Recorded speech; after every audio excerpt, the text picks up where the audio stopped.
missed that, didn't I? Oops.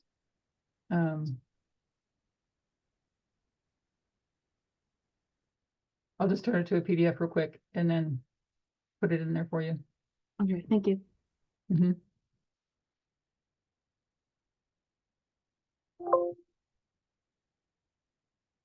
Okay, so I missed the brief review on recording, but I think that'll be okay for now. Let me give you the document.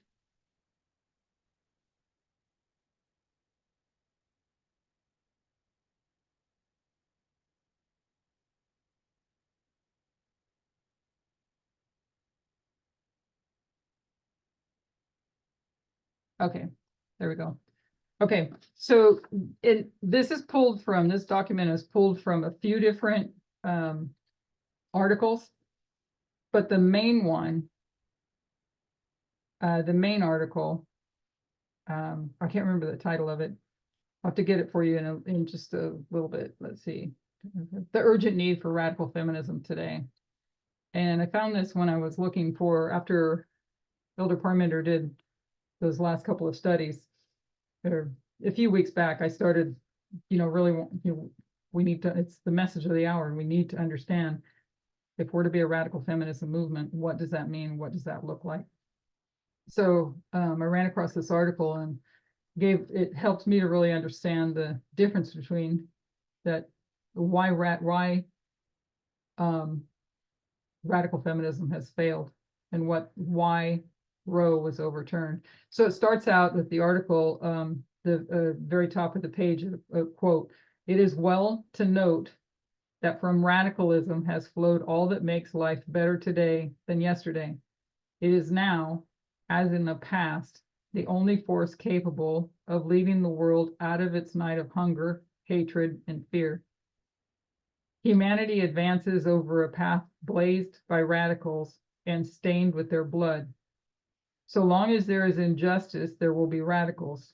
The name itself is the proudest title of free men and women." And that quote comes from the Industrial Workers of the World.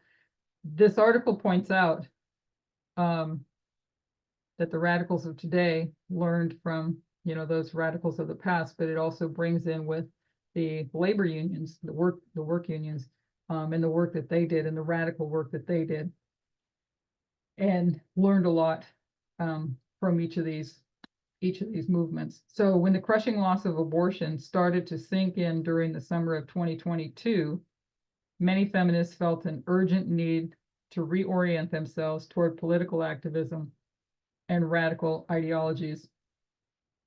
Yes, this is a compilation of a few different things. And the other one that I just gave you, I don't know if anybody wrote it down. The urgent need for radical feminism today is the actual article. Okay, so a few questions that I thought and the article, the portions that we're going to read are going to help us to understand the questions, but I thought I'd ask the questions here in the beginning. So what could it mean, after all the advances toward gender equality, that such a blatant and retrograde act of misogyny enacted through the Supreme Court could remove a right that had been secured for 50 years? Had been secured 50 years ago. What could it mean, after all the advances toward gender equality, that such a blatant and retrograde act of misogyny, enacted through the Supreme Court judicial system, could remove a right that had been secured 50 years ago? Any thoughts on that question?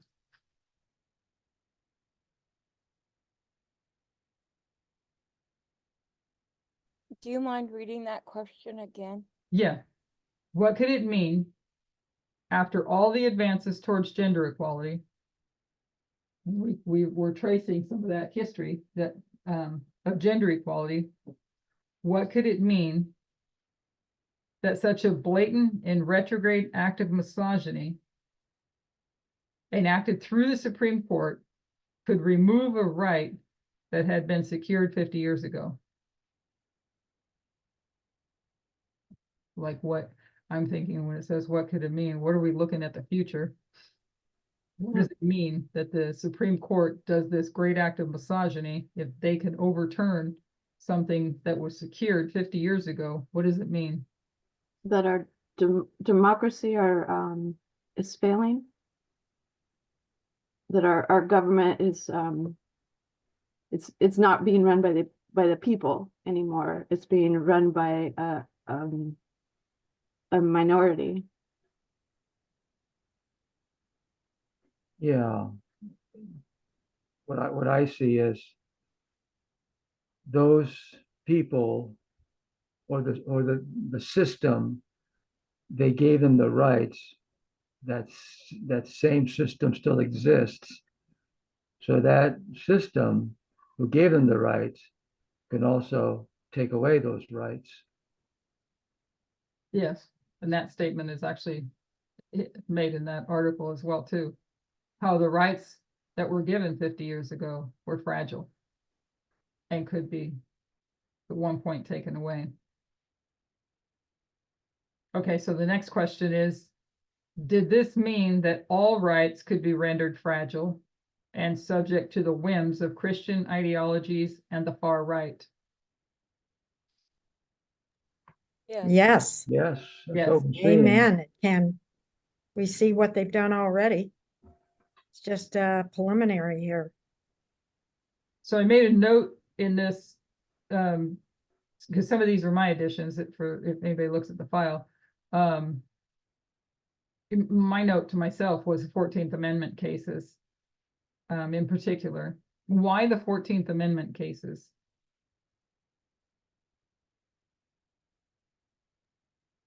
In the 14th Amendment, they added sex as one of the items that they weren't supposed to.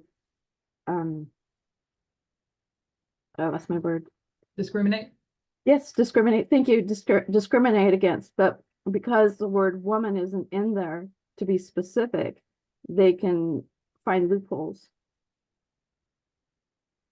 I marked down, and I don't remember if each one of these, because I added some of the ones that she had, so I couldn't remember, but Brown versus Board of Education, separate but equal, that was 1954, 14th Amendment case. And I couldn't remember if Griswold, I don't think Griswold versus Connecticut was. I added that into my list here, but yeah, I don't remember that it's one of the 14th. It might be. But Griswold versus Connecticut, which Elder Tess showed us and reviewed last night, the one that was about contraception.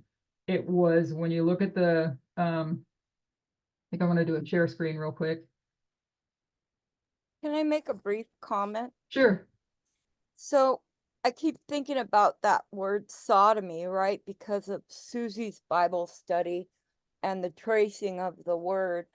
And even that word has been derived from the biblical story interpreted incorrectly. Even that word that they use for other terms, buggery, but you understand what I mean. Say that again. Which word? Sodomy. Sodomy, okay. Yeah, even the fact that they have everybody believing that, for instance, even the case, who was it against Griswold, that case, everybody in everybody's mind, sodomy only refers to homosexual sex or anal sex. And that is not, and they get that from the story of Sodom and Gomorrah. If you trace that word, even in Wikipedia, they tell you that's where they get the word. But that is an incorrect understanding of that word to begin with, is what I'm trying to say. Okay, but Griswold versus Connecticut is about contraception. And Okay, which one was sodomy? I thought it was Griswold. no, that was Lawrence, which isn't on this list, but it's up here. Lawrence versus Texas. Okay, yeah, that Yeah. one. So I meant to say that one. So thank you for correcting me. Okay, I think Phil was going to say something. Yeah, so as Susan was mentioning, that's an incorrect word for sodomy or definition for sodomy. Sodomy was anything that was not heterosexual. Okay. And then, so back to 1965 was Griswold versus Connecticut, which was on contraception, and it was one of the last states that had a Comstock law.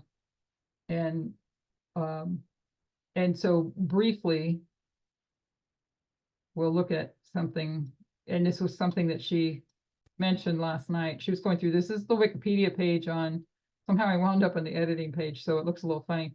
So hopefully I'll be able to follow it along. We're not going to read each one of these, but these were the scope of the various state laws, based on the Comstock laws. Let's see, the 24 states and Puerto Rico specifically penalize contraceptive knowledge in their obscenity laws. 24 states have obscenity laws, under which the federal precedent, contraceptive knowledge may be suppressed as obscene, although it is not specifically mentioned. Obscenity has never been defined in law. This produces a mass conflicting, inconsistent judicial decision, which would be humorous if it were not such a mortifying revelation of the limitations and perversions of the human mind. 23 states make it a crime to publish or advertise contraceptive information. 22 states include in their prohibition of drugs and instruments for the prevention of conception. So they're making it, and I think I read on here, let's see, we might go down a little bit, the objective of the laws. The Comstock laws targeted pornography, contraceptive equipment, and such educational materials as descriptions of contraceptive methods and other reproductive health-related materials. Of particular note were advertisements for abortive fashions, is that how you say that? Found in penny papers, which offered pills to women as treatment for obstruction of their monthly periods. Comstock's ideas of what is obscene, lewd, or lascivious were quite broad. During his time of greatest power, some anatomy textbooks were prohibited from being sent to medical students by the United States Postal Service. However, it is claimed that Comstock had no intention of penalizing normal birth control information, with normal likely meaning within marriage. Yet the laws engendered by him did significantly penalize birth control information for all uses. Comstock and others thought that contraceptives and information about them would be used or misused by young people for premarital sex, then considered to be wrong and immoral by some people. Thus, Comstock's reasoning seems to have been that if one banned all contraceptive information, the morals of youth were less likely to be corrupted. You know, I had friends who had periods that were not regular. They were very irregular, and they weren't having sexual relations. Birth control was given as a prescription to regulate their periods. Birth control has so many other Yes, necessary purposes for women. Even Linda Hallenstein posted that you would have less problems with menopausal problems if you'd have been on birth control too. There are so many findings they're finding out that birth control can be of value so far from just, Yeah. preventing birth. yeah, so that was thank you for that. That was 1965. And in 1967, Loving versus Virginia. Anybody remember what that one was about? Wasn't that Mixed interracial race marriage? couple. Yes, interracial marriage, which was interesting because in the dissent written by the Supreme Court,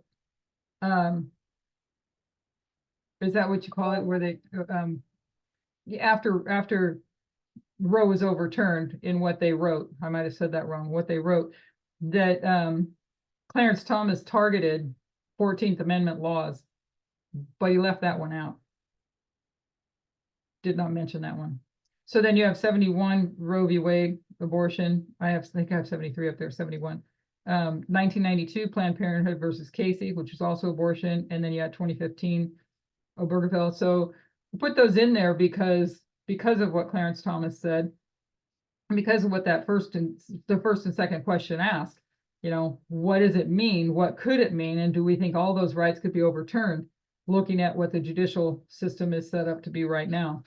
So the answer is yes, they definitely are all at risk now. So next question is, how could the feminist movement have stopped this?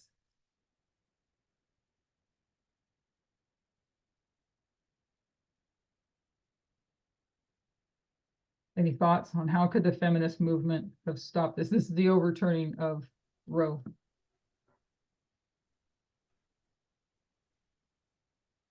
The answer kind of lies in what we just discussed with the first one.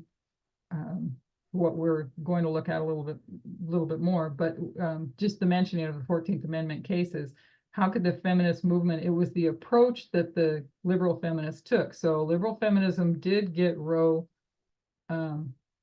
passed, where it was a constitutional right to have an abortion, but the route in which they took was to was using the 14th Amendment, and it left room to be chipped away at. We'll put it that way, and we'll go through it a little bit more. What it didn't address, what liberal feminism didn't address, was the connection between reproduction, motherhood, and the economic standing. And that's why I asked that question last night, because Elder Tess did bring that out, and it was something that I had either forgotten. You know, there's so much information that we've been learning that but she actually did mention that the primary need for abortion was What were the three again? reproduction, motherhood, and economic standing. The relation between the thank you. three. Yeah. So also ending women as property or to enslave them. And then what is reproductive justice or childbearing? What is the reproductive justice, childbearing? What is the value to society? When you look at women as a piece of property or to enslave her, versus what is this childbearing value to society, and how should reproductive justice and childbearing be compensated? Any thoughts on that? How could it be compensated? And we'll look at it a little bit more. So if anybody has any thoughts, otherwise I'll keep going. How can motherhood be compensated? Basically, how could childbearing, what is the value to society, and how should it be compensated? Susan Well, put If it's paid labor. Go ahead. Oh, I just said, I'm sorry, Susan said paid labor. Yeah. And that is what radicals did actually suggest. Were you going to say something else, Phil? Well, I do remember seeing a report quite a long time ago about if a mother got paid, I mean, not just for pregnancy, for everything that a mother does. You know, she's a chauffeur, she's the chef, you know, all those things that a woman does. It would be a lot more than what men would be getting paid. Yeah. I have a comment on that question. Sure. Could you put that page back up? Comstock? The That Comstock? question that you just had, how can Huh? the question, how can that, no, the question that was asked, how can we better, or how can, I forget, so. Did the feminist movement have stopped this? Right. Okay, so it's a big question, and Yeah. there was a time, okay, so, and this is, and I guess we're referring to radical feminists, but radical, how could the radical feminism? Because obviously the liberal feminism dropped the ball. But in 2007, there was a study done, and it was done by a California professor. She was a researcher. Her name was Diane Green, Dr. Diane Green Foster. And she grappled with the reproductive rights, and she wanted an evidence-based argument for reproductive rights. So she started this 10-year study, and it was called the Turnaway Study. Does anybody remember that? I think so, yeah. I think some were reading that a few years ago in the movement. Yeah, I think Elder Table did a six-part series, and it was a very good series on abortion, and he touched on this. And so she went and did this study, and it was over 10 years. So it went from 2007 to 2017. And she got real solid evidence, going back to see how abortion affects reproductive health. And some of the points that she found out in this study. So now you have, in 2017, you have real solid evidence, a 10-year study. That's considered a very good study.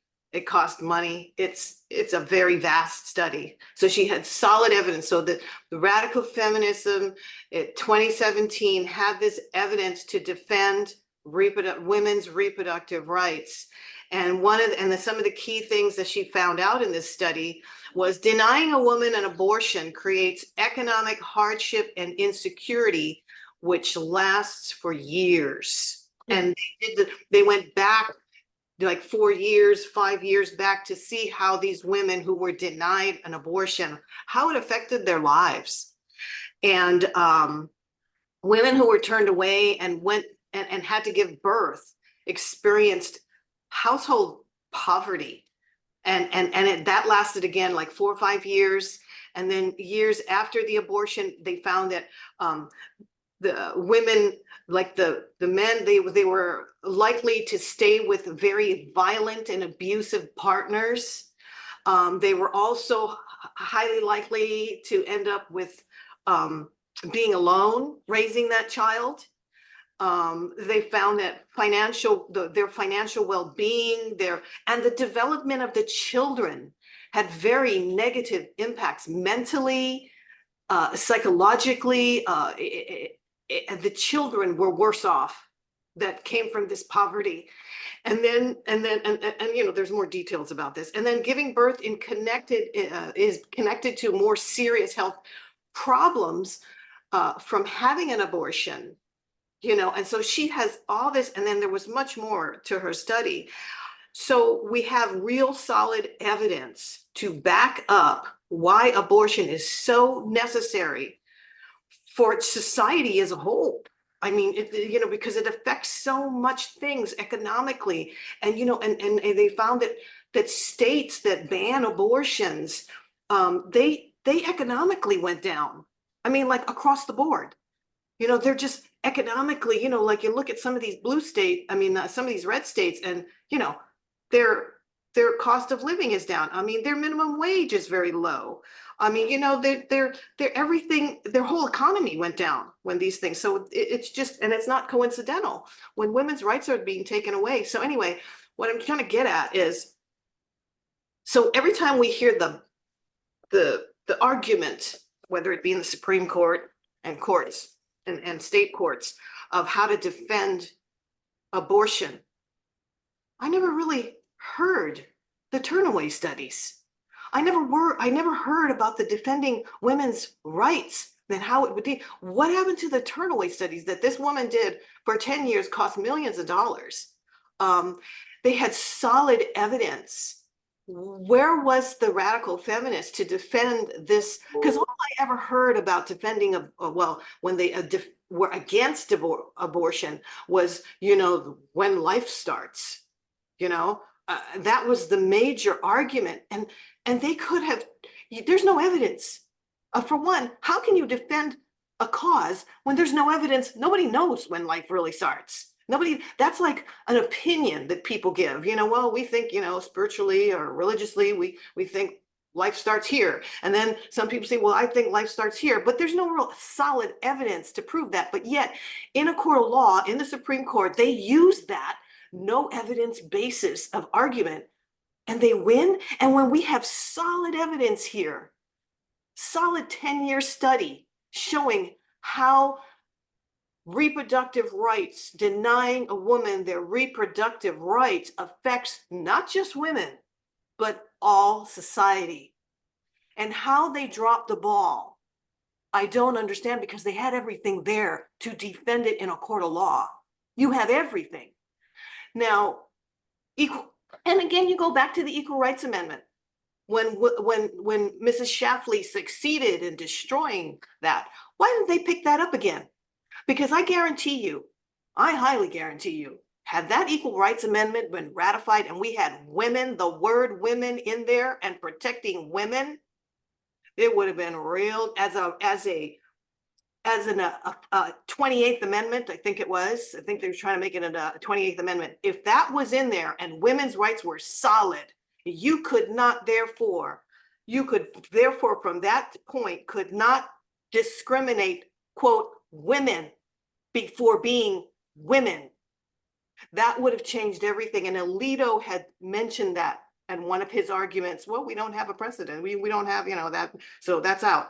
So that's why the 14th Amendment was not really effective, because it didn't say women. So now you have the Equal Rights Amendment. They dropped that ball. They never picked it up.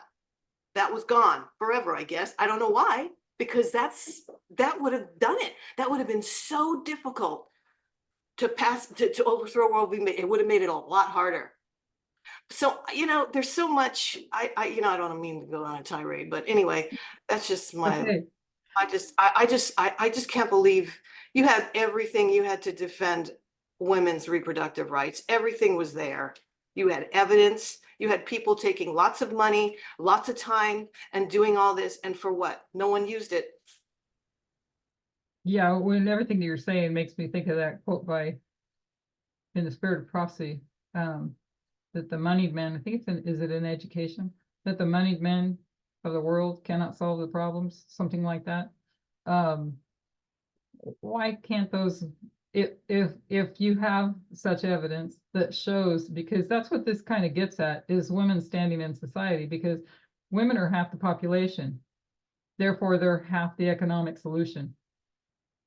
So when you oppress them, control and dominate and abuse, then you have put your nation, or however you want to word it, at a loss. Yep, it affects Of great value.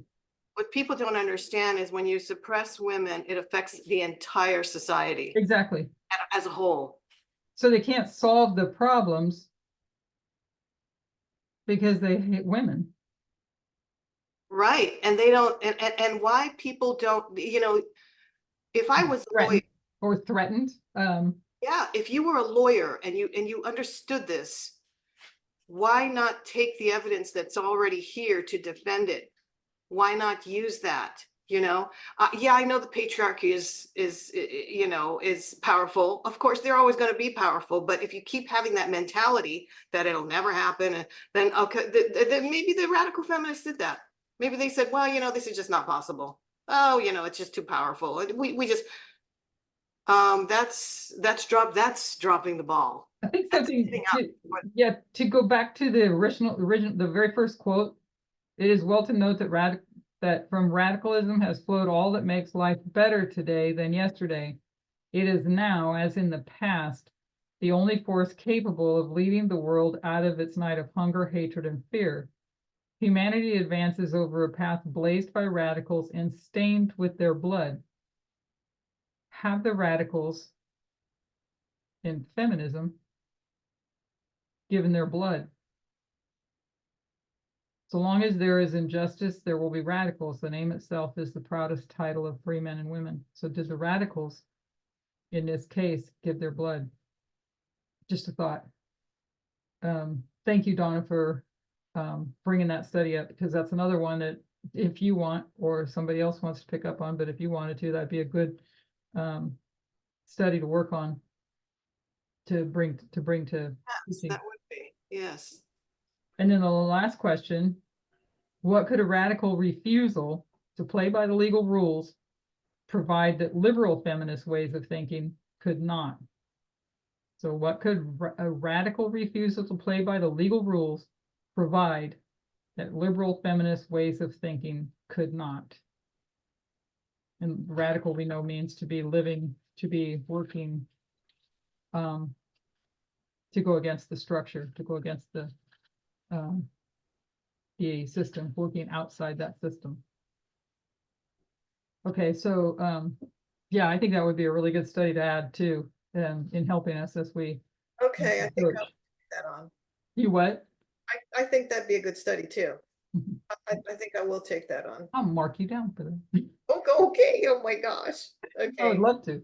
Okay, so continuing on with some of the quotes from this article, indeed, this is a disorienting time, one that serves as a stark reminder, and this was brought up, I think Donna brought this one up, somebody did, that progress is never permanent, and that disdain for and hatred of women underlies many of the institutional decisions of US politics.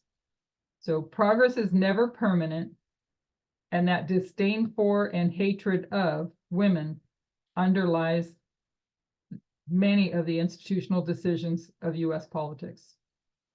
And I put a little note to myself in here, going back to the Reagan administration, because we looked at that that was quite a while back. The Reagan administration, while publicly he said he supported women's rights, and I think the Equal Rights Amendment, but who did he appoint to be head of the EEOC? That's what it's called, right? The EEOC. Anybody remember who he appointed to be? Wasn't it Phyllis Schlafly? Clarence Thomas. Oh, Thomas, right. Yeah, Clarence. Oh, yeah. I didn't hear what you said. That's what she's Clarence Thomas. And so while publicly he puts this face on and does this parade of women and women's rights, etc., they're all in their nice long dresses and being good little wifeys and all of that. But what else did he do? While he did that publicly, what was going on behind the scenes? I don't know if anybody remembers. It was a while ago when we looked at that, or if anybody else has looked at it. But he was removing all the radical women from positions. So, so that there wouldn't be any radicals in any high positions, because they might infect with their radical ideas. So while he was publicly saying he stands for women's rights, he was removing radical feminists from positions, high positions. And this is next is a quote from the article. So keep it in. Oh, I'm sorry. I just wanted to say, was he also replacing them with the conservatives? Because like Jerry Falwell and all them, weren't they also being put in there? Since they were removing them? Well, the Jared radical? Falwell wouldn't have been a part of his administration, but it was talking about the Reagan administration. So they're removing from his administration cabinet workers and such like that, and replacing high cabinet positions and like, for instance, the EEOC having Clarence Thomas there instead of maybe a woman who would have been better suited for equal rights. Right. Right, it would have been women. So so Jerry Falwell wouldn't be considered part of the Reagan administration, if that makes sense. Oh, no. I was just referring to him because of the movement that was going on with all the religious rights during that era. Yeah, all those people. So this is from the article. Radical does not mean extreme or outrageous, but rather a process of going to the roots of something or digging deeper and deeper in order to understand a system, structure, or phenomenon. So it's a process of going to the roots. This is according to the author. A process of going to the roots of something, digging deeper and deeper in order to understand a system, structure, or phenomenon. So sometimes the far right is referred to as radical right. Does radical right fit as a title for the far right?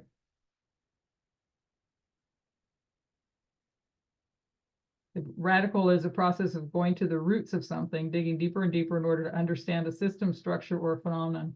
So can the far right be considered radical right?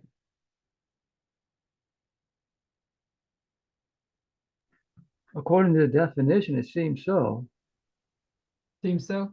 because don't they want to go back to 200 years ago? 300 years ago, 400 the years? way things were, but they don't want to go to the roots of a problem. Well, not the problem. They're Well, supporting they the, want to get rid of the problem by going back to the way it was. Yeah. I think So Christine also, they're supporting the root. was what? They're supporting the root. They support the root. Yeah. Yeah. And then, so this was out of the article talking about the far right, radical right. Much of their politics relies on reactionary, superficial, and willfully ignorant positions that reject deeper analysis. Thought that was interesting when you look at today and look at what we're really seeing, the fruits of all this today. It's reactionary, superficial, so it doesn't dig deep within the system to understand the system or the structure. They are the system and they want it to remain status quo. And also the willfully ignorant positions and reject deeper analysis.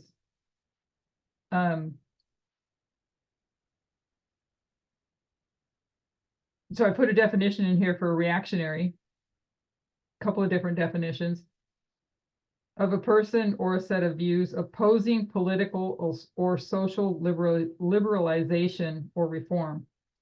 Opposing political or social liberalization or reform.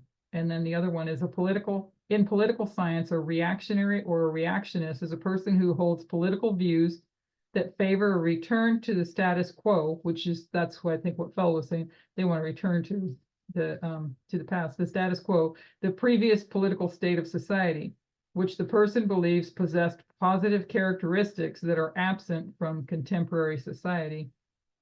So they want to go back to a previous state of society where women were controlled and their reproductive rights were controlled and there was no right to abortion.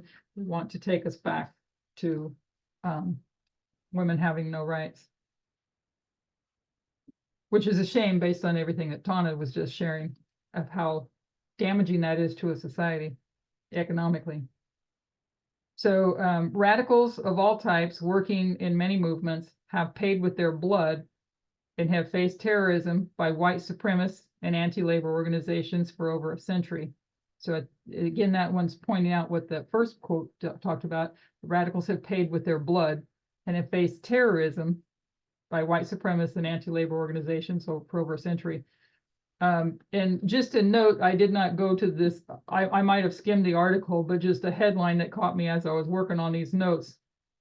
It's a Guardian article about a Saudi Arabian woman activist who was sentenced to 11 years. I don't know if maybe somebody saw that. I think it was recent. Sentenced to 11 years by an anti-terrorism court. And she's a women's activist, and she's arrested for her choice of clothing and supporting women's rights. So if it's an anti-terrorism court that sentenced her, what does that make her in their eyes?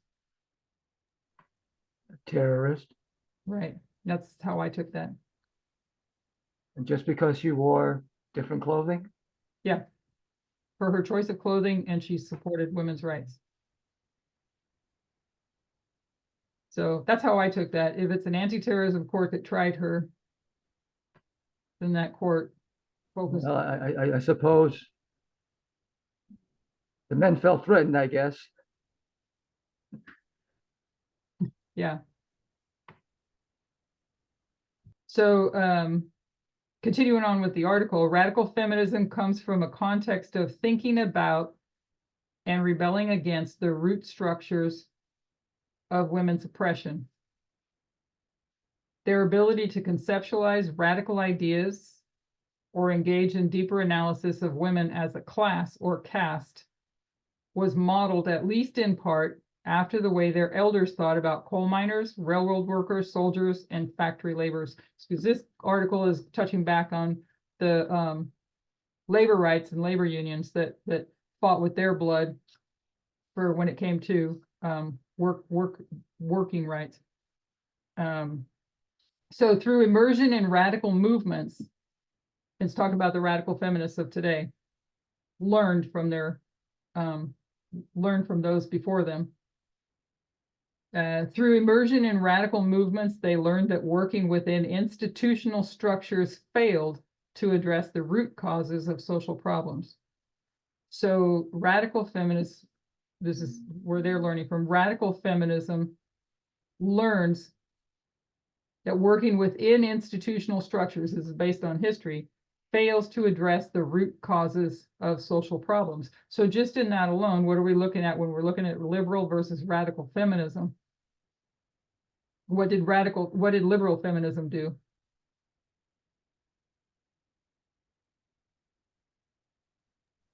They worked within the structure. They worked within the structure. And radicals are learning through immersion in radical movements. They learned that working within institutional structures failed to address the root cause of social problems. Radical feminists saw that without solidarity between women from different backgrounds, no movement to liberate women could ever succeed. They imagined that women could operate as a power block, and then they could advocate for themselves, demand transformative change, build new means for the distribution of rights and resources, and powerfully upend the status quo. So a question, I was going to ask it earlier, and I wanted to wait till I pause to wait till we get to here. 3 questions. Does radical feminism need men? Yes. Absolutely. Yes. And can men be radical feminists? Yes. Yes, It's most important for men to be radical feminists. Yeah, because since they're holding power, I mean, there's no more way to change it. Right, Eva, they got the power. So if they're the ones, in a patriarchal system, if you get the patriarchs to go on your side, you're winning. And do men That's right. and do men need radical feminism? yes, Can they benefit from radical feminism? yes. 100%. Eventually, when we They get they wouldn't be stressing out or committing suicide with all the responsibility they think that they have. Right. it's damaging in many ways, and they don't know it. The patriarchal system, Exactly. the patriarchal system is very, very, I believe, puts a lot of burden on men as a gender. And it's just too much. And we know that we're all equal, and that's just too much, for them. So here comes a section on the legacy of second wave radical feminism. And I'm back thinking about the men, sorry, back in that thought with the can men benefit? And I was thinking about O.J. Simpson, we talked about him recently, and how he did lose his fame status to some extent and wound up in a very different group of people, because he was, these are my words, what I got out of that documentary, he was recognized within them, within the circle of group that he wound up hanging out with, which was criminals and thugs and various things, and so they recognized him as a god. So he's just taking that as an example, anyways, I guess, to say that it's that hard to lose power, that you would bring yourself so low to a group just to still have that worship status, somebody worshiping you. It's very hard to let go of that power, even though that very power might be what's destroying you. Okay, so this is the legacies of second wave radical feminism. Second wave radical feminism wanted to look at the structural and systemic second wave radical feminism wanted to look at the structural and systemic roots of patriarchy and sexism, with particular interest in how seemingly private experiences, sexuality, the body, spirituality, housework, emotions, and family, connected to the broader structures that disempowered women and limited their freedom and autonomy. So what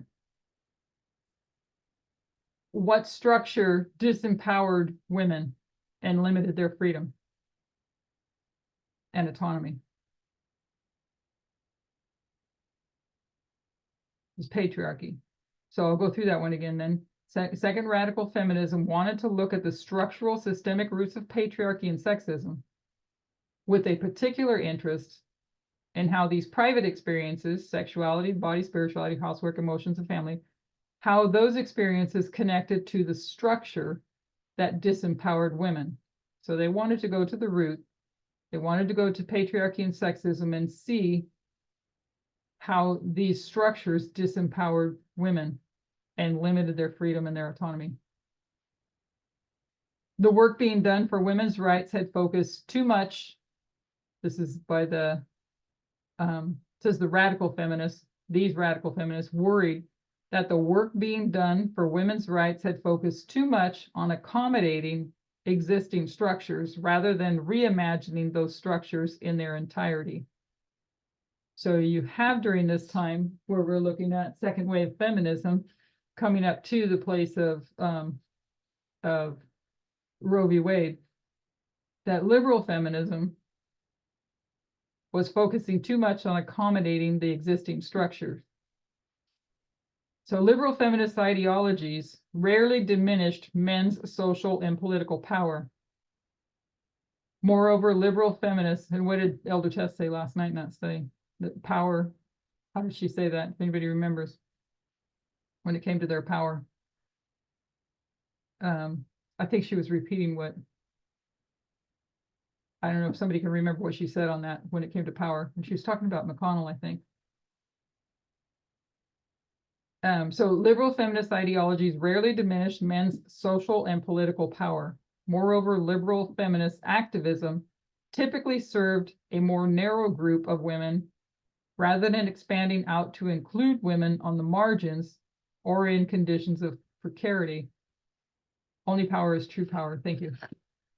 When you go back to first wave, and I think in through this history leading up to second wave and even into second wave, I remember reading several articles that talked specifically about first wave feminism. It was mainly white women. They did not include others that are marginalized. So radical wants to be inclusive, and liberal tends to be less inclusive, exclusive. Liberal feminist activism typically served a more narrow group of women rather than expanding out to include women on the margins or in conditions of precarity. So who are the women on the margins? Any thoughts? Who are the women on the margins? Quoting the article anyways, where it says women on the margins.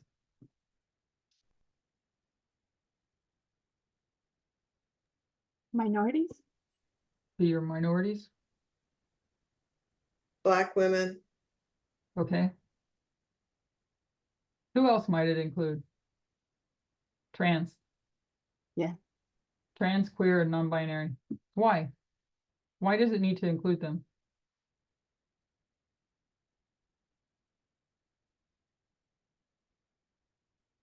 Trans, If you trans give, men. okay, if you make sure the rights of the least, of the person, of the people that are protected the least, if you make sure their rights are protected, then everybody's rights will be protected.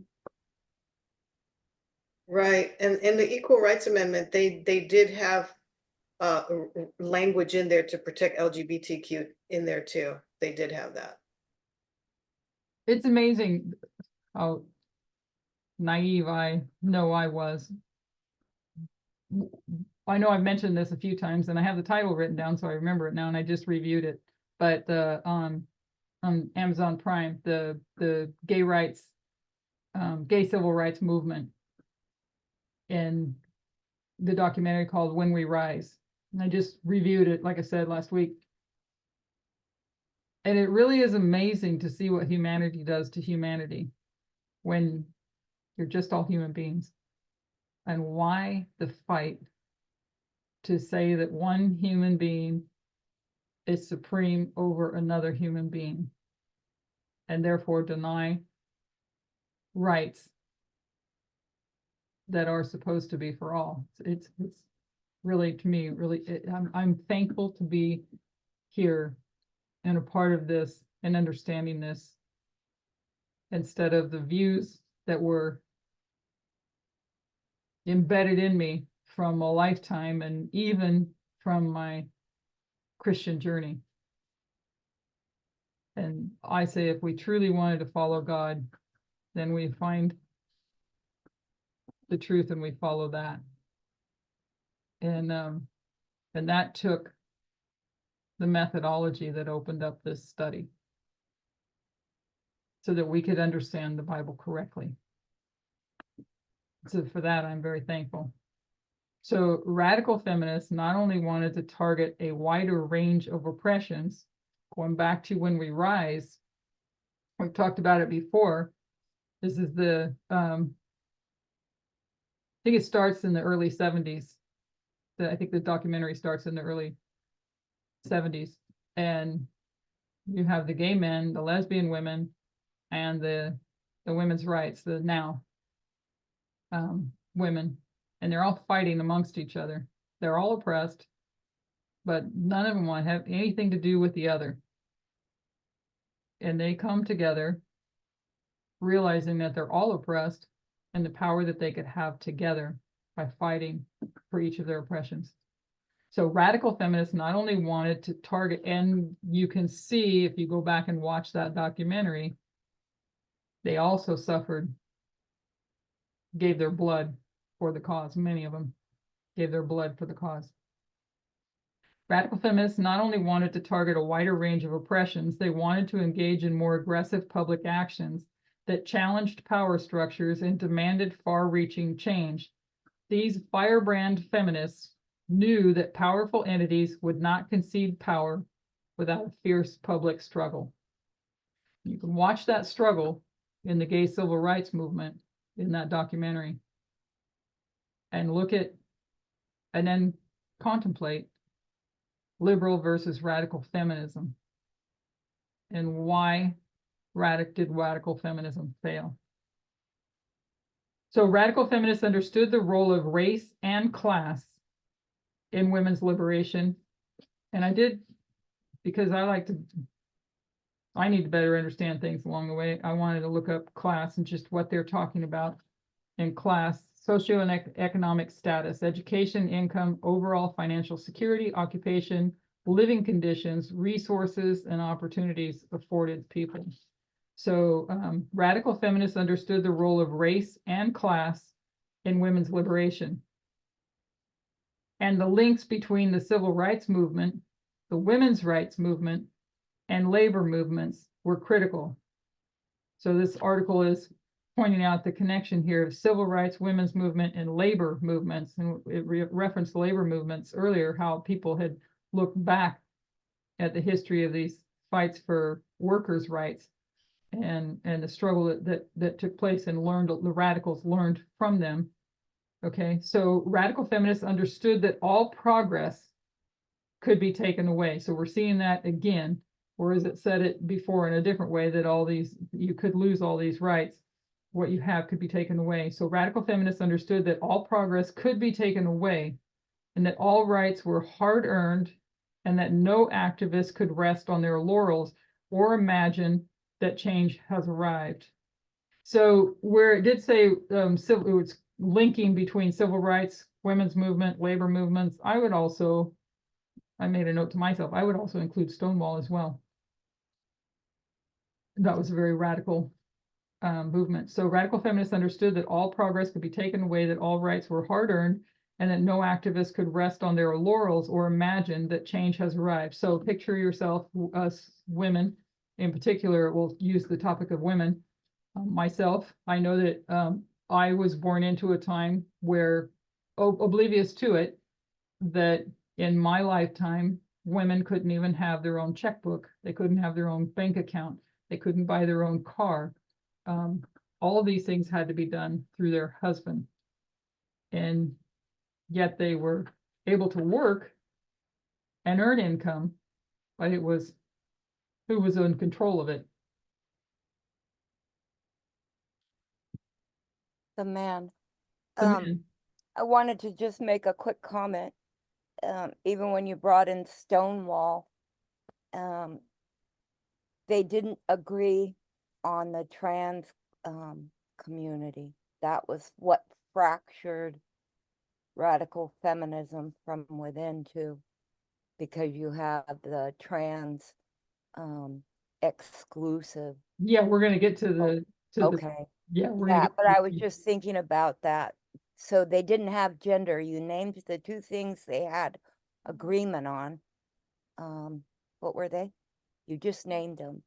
They were in agreement on, civil rights, women's movement, and labor movements. no, Is that what you're talking about? there was two primary characteristics I heard, but I didn't hear gender because I was thinking that's where they fell. But continue. Yeah, it talks a little bit about the trans exclusive too, and why true radical is inclusive. True radical is inclusive of others. And I Yes. was thinking in terms of like a trans man, for instance. A trans man needs reproductive rights, right? Yes. Non-binary, they need reproductive rights.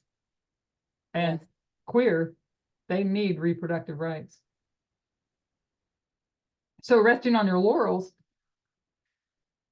I use it as women, but I want to look at that when we rise as well, because those that fought and gave their blood for the rights that they earned, the accomplishments that, and they're still fighting, while they're still fighting, there are those, the next generation that are born in that just have and don't know the fight that it took to have. And so you see things go down. So it requires knowing what it took to get there. And but you see people then rest on their laurels. So second wave radical feminists believed they had to showcase the power imbalances between men and women in order to truly embody an anti-racist, anti-capitalist, anti-imperialist radical politics. Radical feminists connected the problem of sex roles to an entire class system rooted in an unequal distribution of power. So the next section here is on the trans exclusive. And they titled it TERF as Boogie Woman. Radical feminism is now seen particularly online as synonymous with the figure of the trans exclusive radical feminist, TERF, the acronym. Indeed, most of the time radical feminism is mentioned on social media is in the context of the rejection of TERFdom. This fusion links the histories, ideologies, and practices of radical feminism to the figure of the TERF, reducing the complexity of radical feminism to trans exclusion.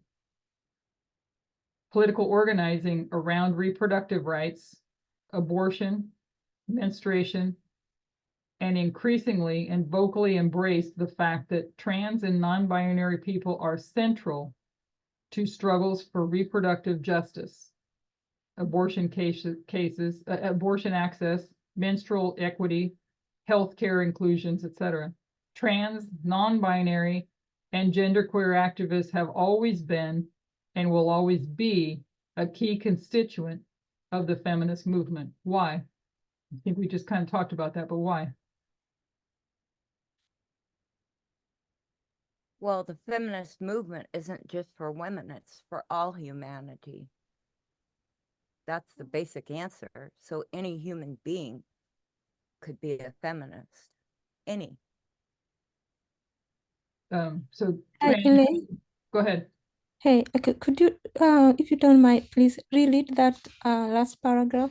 'Cause Yeah, I was just going to. So, so political organizing around reproductive rights, abortion, and menstruation, has increasingly and vocally embraced the fact that trans and non-binary people are central to struggles for reproductive justice, abortion access, menstrual equity, healthcare inclusion. Trans, non-binary, and genderqueer activists have always been and will always be a key constituent of the feminist movement. Did you have a comment you wanted to make, Mary, or just to hear it again? No, I just wanted to hear it again. Yeah. But they also needed reproductive rights. They need bodily autonomy Gender and gender care. and gender care. Yes, they need bodily autonomy.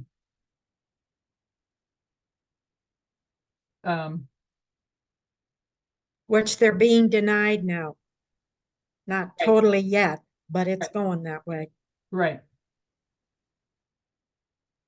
Right. No, Elaine, I want to say, as you said, that they need bodily autonomy. Uh-huh.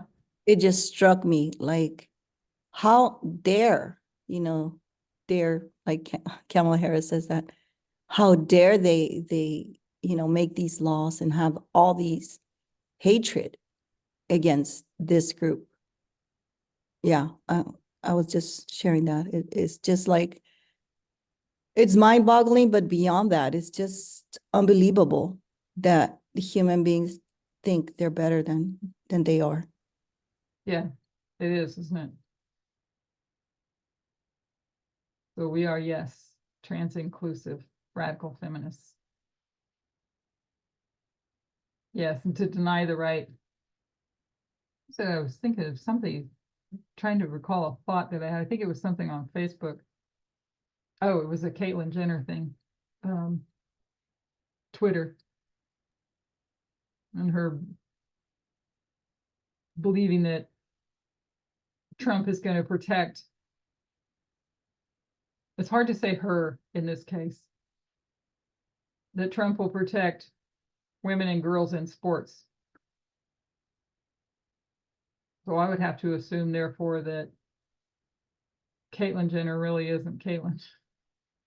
Caitlyn is not a true trans woman. Yeah, the Caitlyn Jenner has a patriarchy male mindset. If to be a true trans woman, you'd see yourself as a woman. Totally see yourself as a woman. And for Caitlyn Jenner to say the things that she does, it's hard to see her as a really understanding trans woman. So then what is she? I don't know. But I think that she is, and I think, like Christine was saying, the patriarchal is so in her, ingrained. And the fact that she used to be a male and already participated and won games and all that, that just goes to show how he truly believes in the patriarchal system. Like, he hasn't gone out of it. It's still there. well, if you are trans, you go through the transition and all of that. And it's because you are a woman. Your body type, your genitals do not dictate who you are. So to be in this, to be actually against trans rights and be a trans person, to me, there's a huge conflict there, because you either are a woman or you are not. Yeah, but you can also say, like, he's just a liberal or she's just a liberal feminist, which is the counterfeit of the radical. That's what I'm thinking. Yeah, I don't know. She's totally conservative. So, but Kind of like Phyllis Schlafly worked within the system, got benefits from the patriarchal system, because Jenner gets benefits from the patriarchal system, but works against those she should be defending. Yeah, and Christine put she still enjoys the privileges that she had as a man. Yeah. Yeah, and then remember he got married, he has children and so forth. Yeah, he got all the benefits for sure. So next we'll just touch briefly on the Comstock laws, and we're going to take a break here in a minute. The restrictions of birth control in Comstock laws were effectively rendered null and void by the Supreme Court decisions Griswold versus Connecticut. And that was discussed before. Furthermore, Congress removed the restrictions of contraception in 1971, but let the rest of the Comstock law stand. After the June 2022 decision in Dobbs v. Jackson Women's Health Organization, the enforceability of the Comstock laws became the subject of legal disputes. April 7th, 2023, you've got that, I think he's a Texas judge, Kazmarak is how you say his name, a district court judge in Texas ruled in a case of Alliance for Hippocratic Medicine versus the U.S. Food and Drug Administration that the Comstock Act made mailing of abortion the pills illegal, conflicting with the ruling by District Court Judge Thomas O'Rice in Washington, who issued an opposite ruling on the very same day. The Supreme Court heard the appeal on March 26, 2024. So that will be coming out soon. And Elder Tess made this comment last night in that presentation of the Supreme Court's dissent in overturning Roe. And this is a quote. Most obviously, the right to terminate a pregnancy arose straight out of the right to purchase and use contraception. What are they saying when they say that? Most obviously, the right to terminate a pregnancy arose straight out of the right to purchase and use contraception. Well, it sounds like they're linking contraception to abortion, but A progression. well, yeah, that's the link, and so therefore you've got to get rid of the root, which would be contraception, right? Yeah, it shows to me that they don't agree with either. Right. They don't But agree one with led to the other. So Yeah, they've what? got to get rid of the one, contraception led to the abortion, so therefore they have to eliminate both. Yeah. And if you remember, Clarence Thomas stated with the overturning of Roe, those other 14th Amendment cases, with the exception of Loving versus Virginia. So you know where they're going.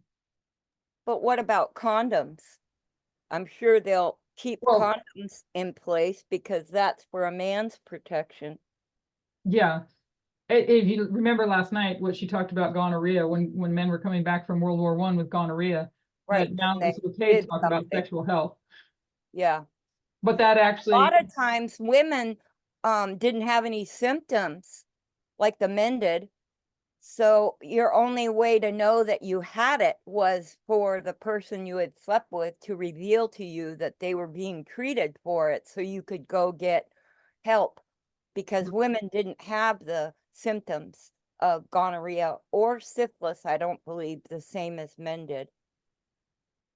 so that from what Elder Tess was sharing last night, that opened the way for to take the heat off of Margaret Sanger for some of the work towards birth control, because it opened the discussion now because it's affecting men.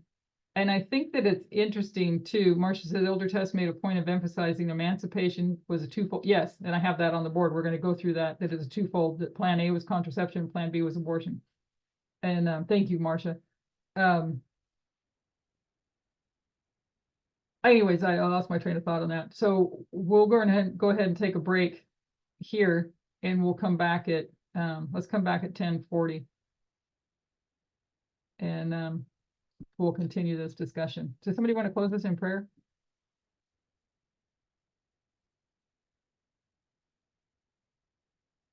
Victoria, would you like to close this in prayer? Are you there?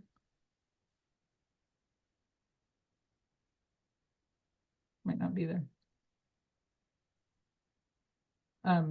Donna, how about you? If you would like to close us in prayer. Sure.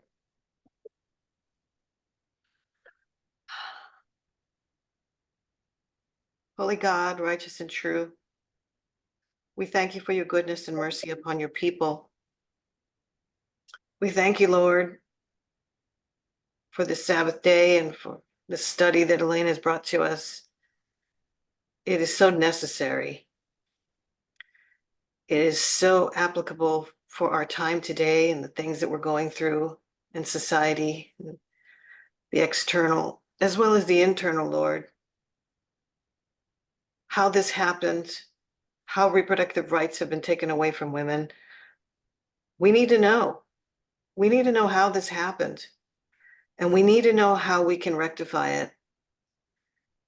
As trans-inclusive radical feminists, we never give up. That's what makes us radical. Help us with your power, the power of the Holy Spirit. Help us with the strength of one another and each other to support each other and to defend the truth no matter the cost. I look forward to the continuation of this study. And I pray that you bless Elaine, give her strength and clarity, and give us a refreshment, and that we come back with a reviving spirit and full of able to comment and participate. And if, as well as those who haven't participated, I pray that you would give them the strength and the courage to participate, because we love listening to everyone and everybody's input. It matters. It all matters. I thank you and I praise and give you all the glory in Jesus' precious name. Amen. Amen. Thank you. Amen.